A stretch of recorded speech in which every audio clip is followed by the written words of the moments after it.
Libra, hi! Welcome to Mr. Queen PH at titingnan natin ang energies ng inyong kaperahan, money, career, finances ngayong January 2025. So if you're interested in private readings, meron tayong link sa description at sa pinned comment. Paki-check na lang information kung paano mag-book for a private reading. And please subscribe to our channel to show your support. Like, share this video at mag-comment na rin kayo kung kayo ay naka-resonate. And thank you sa mga hindi nagsiskip ng ads. It helps a lot dito sa ating channel. So let's see, Libra, what is coming to you sa finances mo? You have B. Ayan, magiging very busy. Oo. Marami kayong, maring may mga trabaho na kailangan matapos agad ngayong January. This is also focusing on your goals. Hindi ka magpapa-estorbo. Talagang diretso ang tingin. Ayaw mo ng distraction. Oo. And meron ka kasing goal na gusto mo makuha mo siya ngayong January. Let's say meron kang sales na gusto mong makuha, income na gusto mong ma-achieve for January. So talagang buhos ang effort mo sa mga ginagawa mo. You also have Scarab. So Scarab is about taking chances, second chances. So maaring meron kang opportunity, missed opportunity before, tapos ngayon hindi mo na to palalagpasin sa'yo. Kasi pwedeng dati parang hindi ka ganun kaseryoso, let's say sa trabaho na to or sa business na to or sa proyekto na to, and then ngayon na-realize mo na, teka, kailangan ko na talagang magseryoso at bigyan to ng chance, ng pagkakataon na i-pursue na finally. This is also about rebirth, no? Bagong ikaw. So there is a transformation in you. Mas nagiging malakas na yung loob mo to make things happen for yourself. Okay? This is also healing from your past mistakes. So, meron ka ng acknowledgement sa mga naging maling decision mo sa trabaho, sa pera, sa business. So, now, you are giving yourself another chance. That's why you are working harder. So, you have the Thunderbolt. This is creative ideas. So, maaring may mga yung iyong imagination, no? Malikot ang imagination mo ngayon when it comes to money, kung paano mas makapag-save ng marami, kung paano mas kumita ng malaki. This can be a creative idea for you na susubukan mo, like a new job, a career, a new business. Okay, let's see what else. You have the High Priestess. So this is wisdom, this is knowledge, your inner voice. So maaring merong nag-uudyok sa'yo na simulan, gawin na yung mga plano mo before na hindi mo nagagawa or hindi mo inaaksyonan. And this is also about contemplating, meditating about what you really want to achieve ngayong January. You also have Judgment. Ayan, awakening, diba? Reassessing your situation. Meron talagang rebirth dito, bagong ikaw, bagong, it's like bagong pananaw sa buhay, bagong paninindigan, ayan.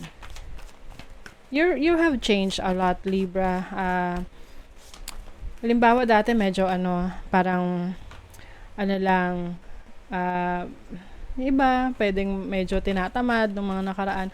Tapos na-realize mo na walang naging magandang dinulot yung parang pagiging relax mo magdating sa career, trabaho, or business. So, ngayong January, you are setting yourself for success. Yes, you have the Knight of Pentacles. This is prosperity, benefits, and investment. So, pwedeng iba sa inyo, meron kayong papasuking investment that will bring in prosperity sa'yo. This can be any form of investments, pwedeng business, pwedeng negosyo na, let's say, yung mga negosyo na hindi masyadong asikasuhin, let's say, magpaparenta ng bahay, ganyan. You also have the Death card. Yes, new beginnings. Merong ending, meron new beginnings. I feel like, kung ano yung mga bagay na hindi na nagwo-work for you, you will let that go. pwedeng mga habits, no? Mga old habits na hindi helpful sa pag-unlad mo. Let's say, dati mahilig kang mangutang ng mangutang, no? Para sa mga projects mo or maaring nami-mismanage mo yung pera mo.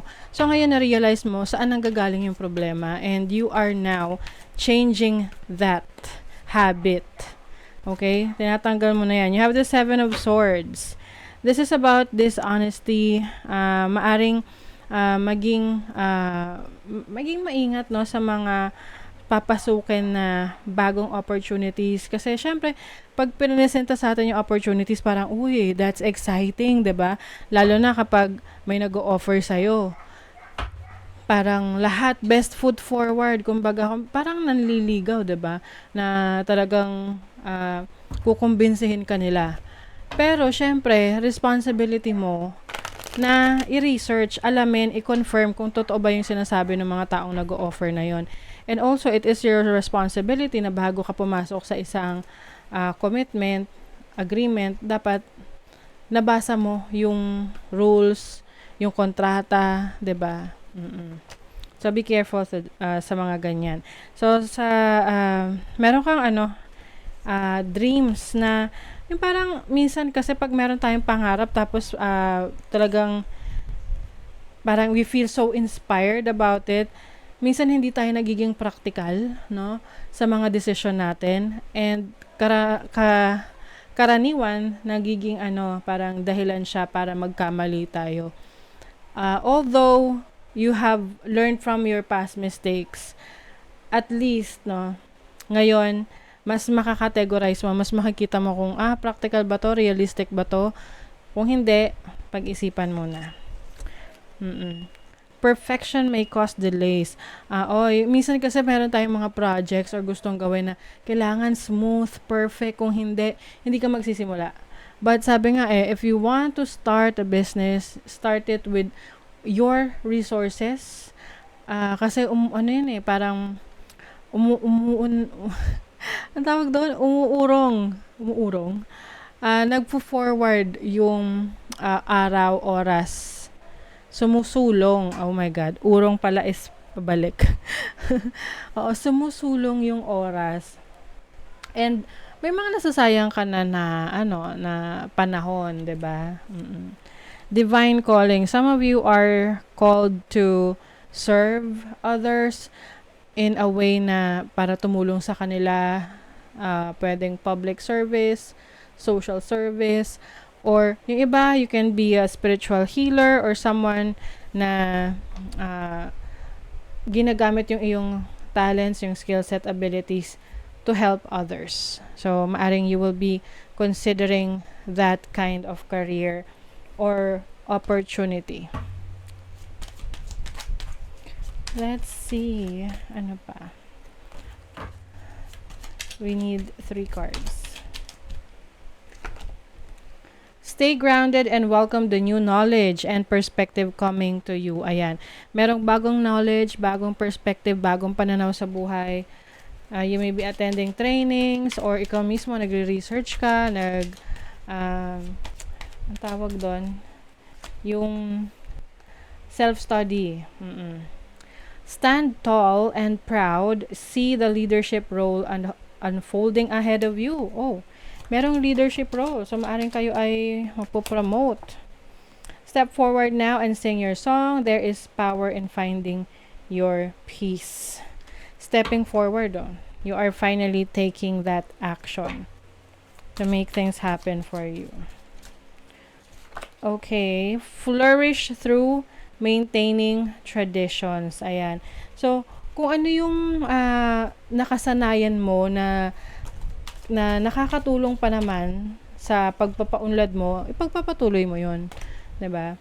And anything na hindi naman na serving you, you might consider other options, no? Meron ka i-consider na iba pang pwedeng gawin.